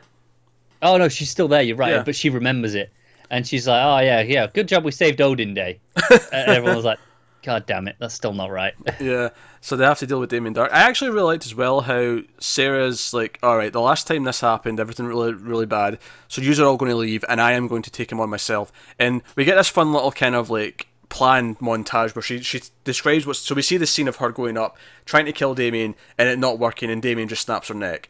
So it's like, okay, that plan sucks. How about this? And then we see it play out again, but this time some of them have came with her, and they actually achieve it. He tries to snap Ray's neck, or not, sorry, Nate's neck, but he's metal, so it doesn't work. And then Sarah shoots him in the neck with an arrow. But when they actually do it, he grabs the arrow with his hand. And I'm like, okay, that didn't work. It's a good plan, but it was a really fun. Like it kept it because it almost felt like it was going to start to get dreary because it was going to be, oh, this is all or nothing, and it didn't really feel like they'd earned that yet because it doesn't really feel like the stakes are that high. But then this way it kept going through these multiple versions where some of them were dying. It actually made it kind of fun and had a bit of a beat to it. I like the idea. They were like, oh, and he'll say something really, bad guy quippy, but not too overly cheesy. Yeah, he makes that joke about blowing the house down. Yeah, huffing and puffing with Zari. Yeah. I really like, everyone keeps trying to keep Jax away from young Stein because they think Stein's going to try and or Jax is going to try and alter the future. And one of the things Zari does is she plays Mortal Kombat with him, and I like the touch that he was actually playing as the character Jax from Mortal Kombat. Yeah. And also, this is the running thing that she's into fighting games. So it's kind of cool. Yeah. Well, she's into gaming in general as well, because she'd mentioned to Ray that she was into Zelda. Yeah, it's just a nice quirk. It's just, I feel like you very rarely get in shows like this someone who's into video games, and you actually see them play them often. If you do, they're always a kid or a teenager. Yeah, it's actually just a really nice touch that gaming's actually for adults now too. Yeah. So, no, but he actually tried. Zari being the one who found the whole loophole with Helena Troy is like, maybe find a loophole that doesn't mess up time. And Jax takes him back on the shuttle to 1992, and he has this weird loophole that he gets from one of the greatest movies ever made, Back to the Future, where he gives him not taking the bait. Where he gives him a letter explaining what's going to happen, but he tells him not to open it until the day it happens, therefore not altering much before then. Like, everything will play out, and then he'll open the letter, and it'll be a thing. But of course, Stein, being a scientist, rips it up or burns it as soon as he leaves. He's like, I know exactly what you're doing. I'm not having this. Yeah, especially since he's seen Back to the Future, because it's 1992. It's been out. He's seen it. He knows what he hates it, though. Yeah, but he's a fuddy duddy. He's that's like. Did Stein lose some posthumous points when this happened? He did. I'm glad he's dead. Well, that escalated quickly. I kid. I like him anyway. I still put up with Connor despite the fact he doesn't like Back to the Future that much. I don't dislike it. I just don't love it. You've still not seen the sequels? Yeah. I could be dropping quality Back to the Future Part 2 references left and right. You go ahead. I'll pretend I know what you're talking about. How about you make it like a tree and get out of here? Excellent. Make like a tree and leave. Leave, you moron. See, I could have finished that myself. Oh, God. Those boards don't work on water. I love Back to the Future Part 2 so much. Not as good as 1. 1's better, but 2's great. See, if 1's better, then I don't think I need to watch 2. Jaws 19, the weird Pepsi bottles, the future stuff with the flying cars, alternate 1955, Evil Biff, who's basically Donald Trump. It's great. It predicted things. Back to the Future 2 predicted a lot of things. I mean, people where's the hoverboards and the flying cars? But everything else is pretty... a lot of things were pretty nail on the head. Anyway, where were we? So that doesn't work. And Stein basically tells Jax that, I've had a good life by then. I've basically worked out that I'm going to die. Which actually brings up an interesting question. Did Stein know that he was going to die in the crossover? Because of the fact that he knew roughly when it would be. Yeah. Because he knows roughly. Because he knew this date, not to open it before that. Yeah, okay, maybe. I don't know. Maybe not. It depends because obviously Legends plays very fast and loose with its time travel Yeah, rules.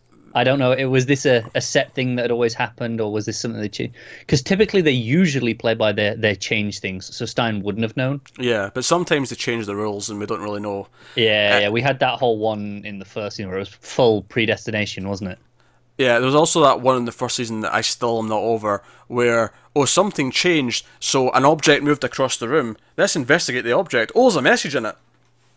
Remember Yeah, that? yeah, I I do. hated that. That was so that was just them pulling crap out their Yeah, ass. yeah. Oh, I'm glad I never have to watch season 1 again. Oh god, I know. So Jax actually also makes the choice to leave, and he tells Sarah, and she's like, "Oh, I won't tell the rest," but then she does, and they have the nice big Christmas party where they all, get together. Which, by the way, can I just point out that despite the fact that this is a show with time travel, it's Christmas in every single time period we go to in the episode.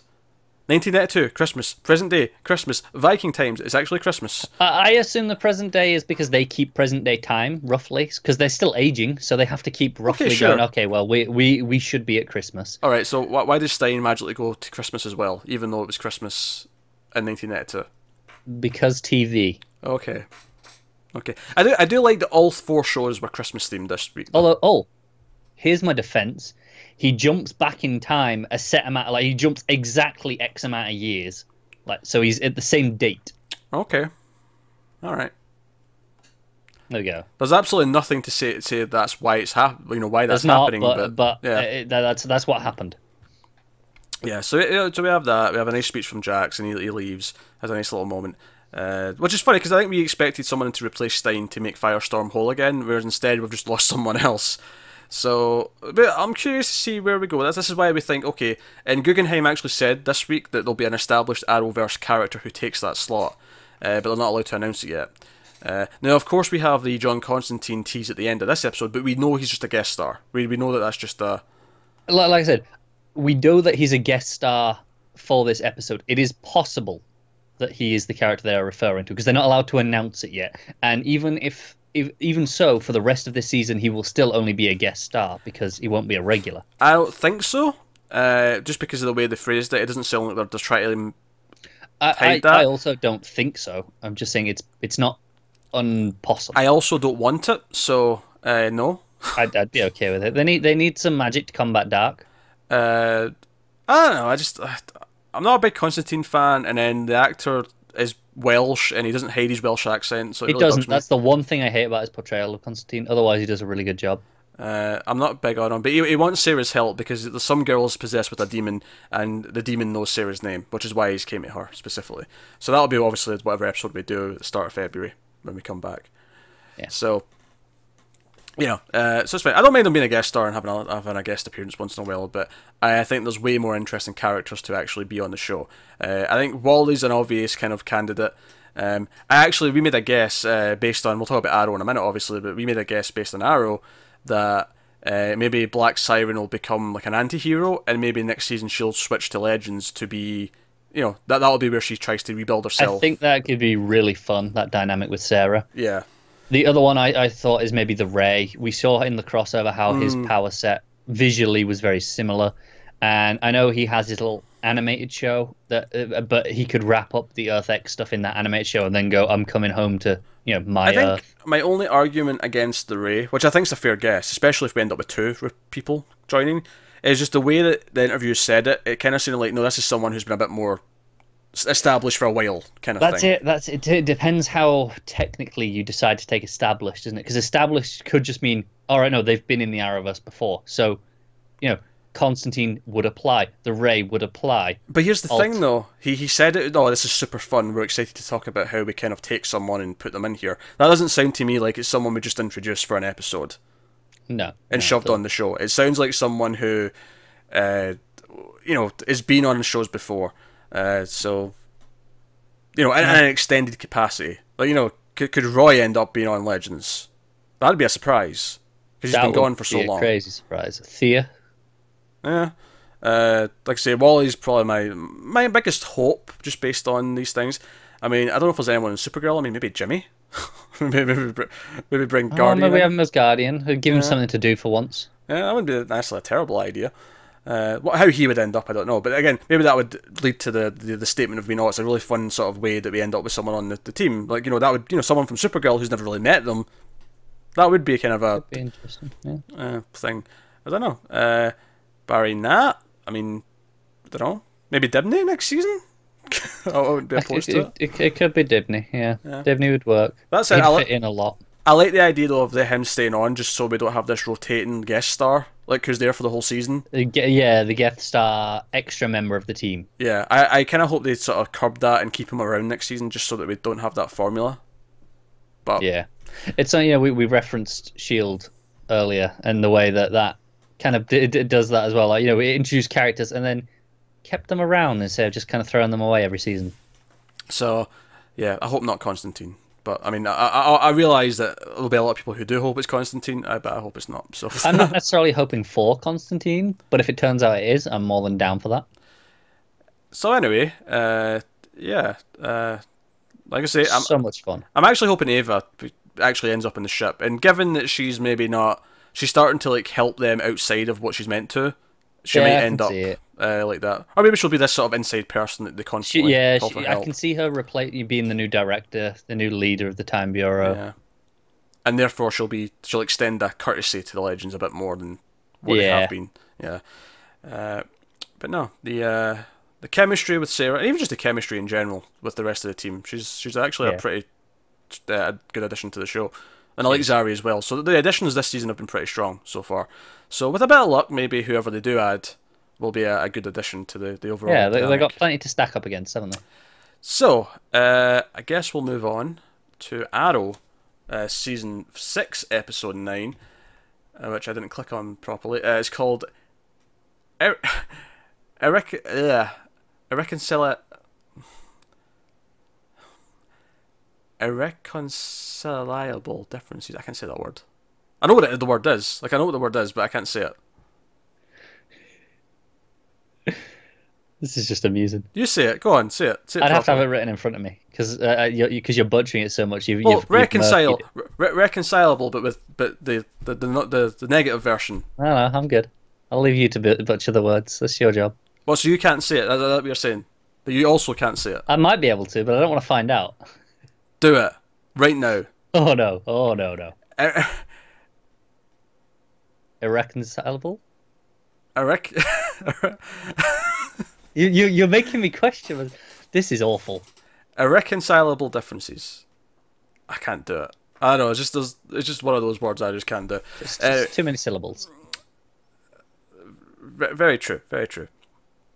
So anyway, so the whole thing is Lance finds out that someone on the team is betraying them and giving the FBI lady the confirmation, the witness testimony that Oliver is Green Arrow, and it basically turns into the original 3 suspecting all the new members and watching them, tracking their GPS, spying on them, and trust issues kind of evaporate from there and things happen. And we start with a wedding party because Felicity and Oliver needed one of those, and we get this bitch Donna's there. And Donna's there. We've not seen her for a good season and a half. I could have done without that. And Calculator's there. Apparently they're happy enough to come to their daughter's wedding together. Yeah. And then Donna has an awkward moment with Lance. Of course. And we get this slow motion entrance with a cheesy song playing as Felicity enters the scene. And then the weird thing is obviously it's a wedding, so people are going to like give speeches about how great they are. But because it's Felicity, it stings a little bit. It's like, oh, we're just talking about how great they are as a couple. It's like, okay, right, we get it. Move on, please. Yeah. Do you know what annoyed me as well? One of the executive producers tweeted, it's like, we could have done a whole episode of this. And I don't know if it was supposed to be like, we should have done this, or it was like, that's a threat. Like, be grateful you only had to sit through this much. I honestly don't know which way it's supposed to be. Instead, we got everyone being suspicious of each other. Can we talk about Curtis's drunk speech first? What about how he hates love and marriage and yeah. I like drunk Curtis. I identify a lot with drunk Curtis. Yeah, drunk Curtis was okay. We were actually guessing it to be Diggle just because he'd be the one. He's the one who seemed to be trusted immediately. So it was like, oh, he'll be the shocking one. It turned out to be Renee, which is fine. Like, that makes the reason why he did it made enough sense. Although I have to question that he's turning on Oliver now so that he can see his daughter again, even though he failed to show up for like the meeting to like, get her back. Entire last year. Yeah. Do you know what? Part of my problem is I realise I like some of these newer characters more than I do Diggle and Felicity. Yeah. So when they all leave at the end, because Renee leaves. Now, don't get me wrong. Renee did actually annoy me in this episode because basically once everything goes down and the villains are, they've kidnapped. Who did they kidnap? I don't know. I'm hazy past this point. I'm not gonna lie. They kidnapped Lance. Yeah.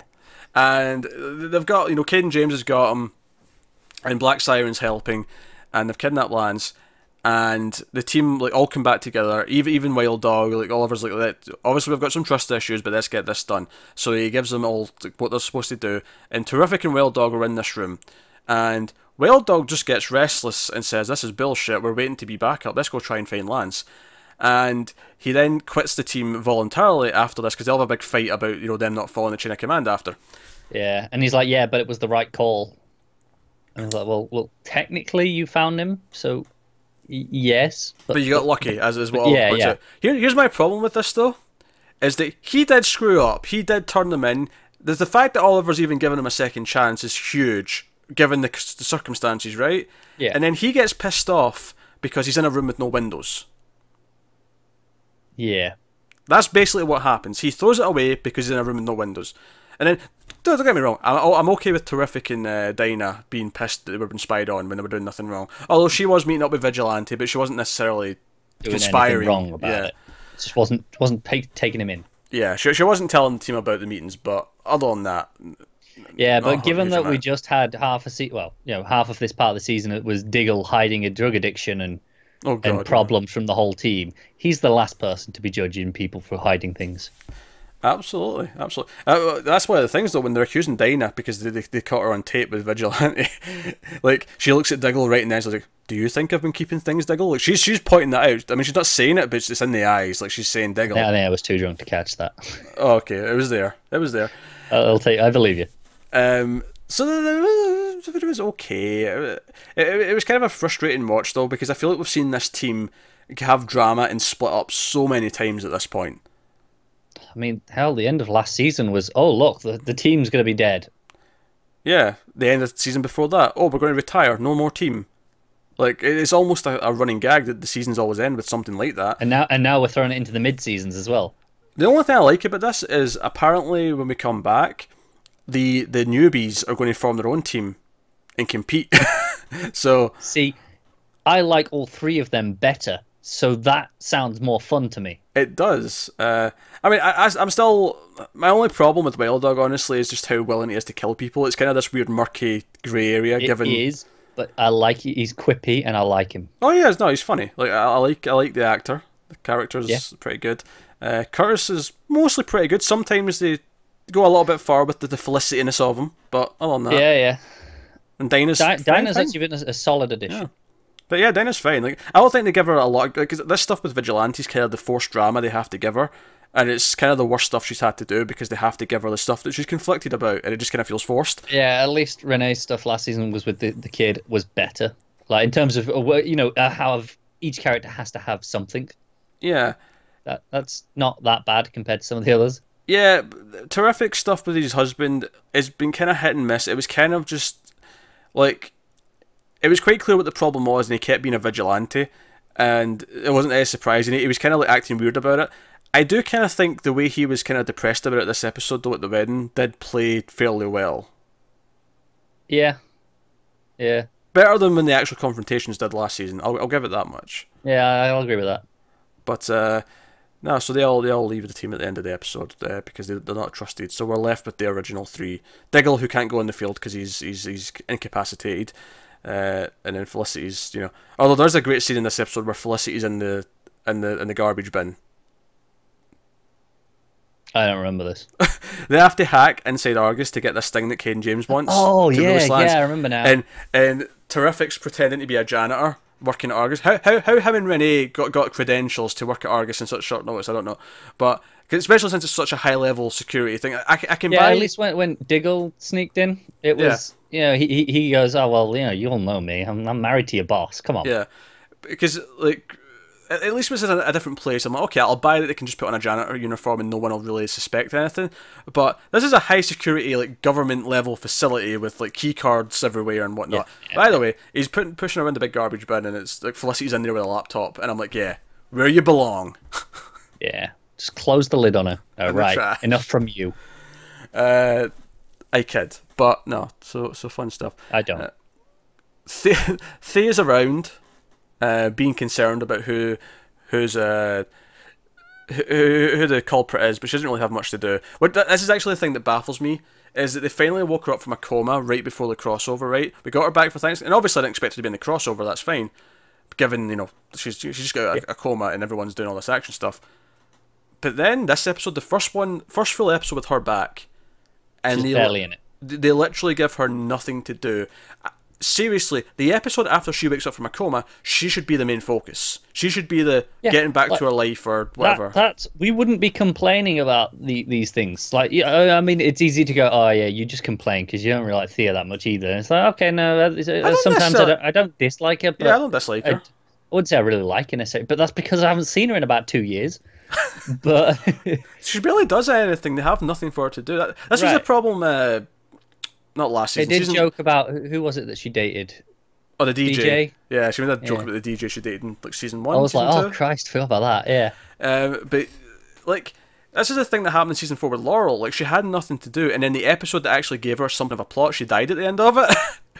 Yeah. And it's just kind of like they clearly don't know what to do with some of these characters. It's kind of weird. So maybe Thea going off to join the Legends would be okay, except for the fact that she's out of the hero game, which, to be honest, is perhaps like. They didn't handle it a great way, but at least in concept, it's actually kind of interesting that she said, you know what, no, I'm not going to do that anymore. I like the idea of one of them retiring and actually giving it up for good and dealing with that, like, because it's kind of what they tried to do with Oliver for the last 4 episodes, where it's like, oh, I'm not this anymore, and then he ran off to some other country to mess about with Deathstroke. But yeah. Ugh. So I don't dislike like Thea could be fine, but they give her nothing to do. They just don't care, do they? And the fact that they woke her up from a coma and then had nothing to give her the immediately following episode, it's like, well, why did you wake her up? You had nothing for her to do in this episode. I know why they woke her up. Why? So they could go, oh, it's a Thanksgiving miracle. That's it. But I don't know. It bugs me because it's just. I know, but I can't think of a better reason. I think that is legitimately that might be their only reason. It's blatant because there's just nothing to do with it. The very next episode, nothing, absolutely nothing. Have her go. Okay, what's been going on for the last 6 months? She walks in and comments on a couple of things that are going on that aren't about her. She just comes in and reacts to a couple of things, and that's it. Do you know what? I can think of the comedy as well, where. This wedding party, she'd be like, why didn't you tell me you were getting married? I mean, I've been awake a couple of weeks now. You didn't think to let me know that you were engaged again? And then the comedy of that, we're going, oh no, it's kind of spur of the moment. Yeah. But no. Nothing. Not a thing. So otherwise, what we have to deal with, though, is the fact that Caden James has kind of put his own Legion of Doom together at the end of the episode. Because we have Caden James, then in walks Dragon, the drug dealer, and in walks Vigilante. Why Vigilante's working with this team of villains when he's all about taking out villains, I don't know. Black Siren, of course, is there, and then some other guy that I don't recognise at all. I'm still trying to wrap my brain on who. He had a yellow jacket on, but this is the thing. Like, I just assumed it was a henchman at first, but then when all the others came in and there was this line-up shot of all the villains, I'm like, okay, clearly this guy's meant to be someone, but I have no idea who he is. Yeah, I'm always drunk. What's your excuse? I have no idea. I don't know who it is. I have no idea who this guy in the yellow jacket is. Have I forgotten what Slade's son looks like? Was it him? I don't think it was. Didn't look anything like him. No, I don't think so. But anyway, so he's built a team, and they're going to be taking on everyone after the season. But of course, we have that moment where Black Siren lets Lance go, implying that maybe she is in the start of just a fragment of a hero turn down the line. I don't know if I want that, though.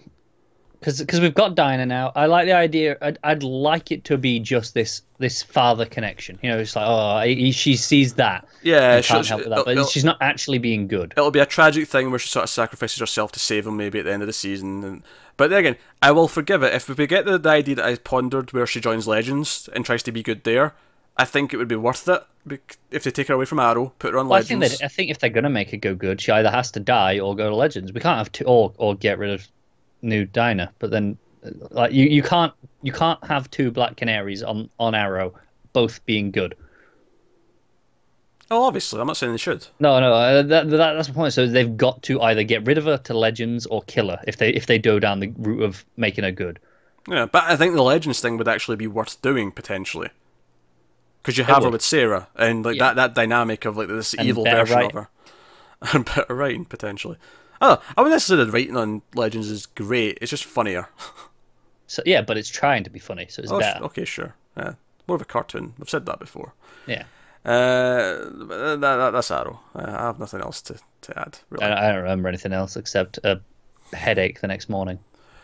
Yeah, you were pretty drunk. So there you go. That is that is this week's show. So I guess we should pick what our favourite of the week was, and I think it's an interesting week because I don't think any one of them was completely great all the way through. You might disagree. You might think Legends was perfect. I don't think the main plot with the Vikings was actually. It was funny. Don't get me wrong. The whole Bebo thing was funny. I don't know if I loved it quite as much as you did. That's fair. I think I just enjoyed the setting and all the costumes and stuff a bit more than you. No, I had fun with it. It was a nice goofy time, like Legends can be, but it wasn't my favourite of the season by any means. I actually think I have to go with Supergirl based on the final fight, based on the physical presence and the threat that it's building up to. Like in terms of what the cliffhangers all were, like for next season. No, don't get me wrong. I liked the Legends, like going into the upside down bit. Like I like, oh, that's quite menacing. Like I was kind of into that. Flash was a bit more murky. I think Supergirl left off in the best kind of like setup for the next chunk of the season. Yeah. Okay. But they all have things I don't like about them though. Nothing was like a. Do you know what? I just realized I forgot to mention. I think I forgot to mention one of my biggest problems with Flash. Oh, go on. So if you've been skipping Flash, some spoilers for this again quickly. Oh. I kind of hate that we've replaced DeVoe with this other guy because I think we both said that actor was the best part of that character. That was what elevated him to being this is an interesting character now. His delivery, and this new guy might be all right. I mean, don't get me wrong, he's kind of untested at this point. Yeah, he might be good once he gets going. No, I agree. Yeah, losing that actor is kind of a big deal. Yeah. That was kind of like I was a bit disappointed because that was my favorite part about this character at this point. Yeah, well, I know a lot of it was the type of threat was different as well, but his delivery is what really sold that. So yeah, we'll have to just wait and see how this new guy handles it. It doesn't seem bad from what we saw. It was just a case. It doesn't, but he's untested at this point. So we'll see how that goes. But no, that's a fair concern actually, given how much we liked him in that role. Yeah. Especially when he wasn't in the goofy chair. When he was just being him in the regular wheelchair, that was really good stuff. It was a lot more interesting. So no. Yeah. So Legends is top, and Legends, then. I'd go Supergirl, Legends, Flash, and then obviously Arrow at the bottom. I really don't know between Supergirl and Flash for number 2 and 3. I'm kind of pretty even on both of them. Both mixed bags. Yeah. I have. I'll give it to Supergirl. I think just because I had more fun with the character stuff. Because the Flash stuff, while there was some character stuff, there wasn't as much because it was they were separated for most of it. Yeah, there was 2 separate plots going on for a lot of the episodes, so it was kind of and that stupid accent. And the stupid accent, of course. That's fair. Okay. Yeah. So, mid-season finales then. So obviously we don't get these back till after Christmas now, 15th of January, or the week of the 15th of January we get them. Yes. So you look forward to that. Now, of course, what we're doing over the off-season is that we're going to be doing an episode of Lois and Clark, an episode of Smallville, and at least 2 episodes of Young Justice every week.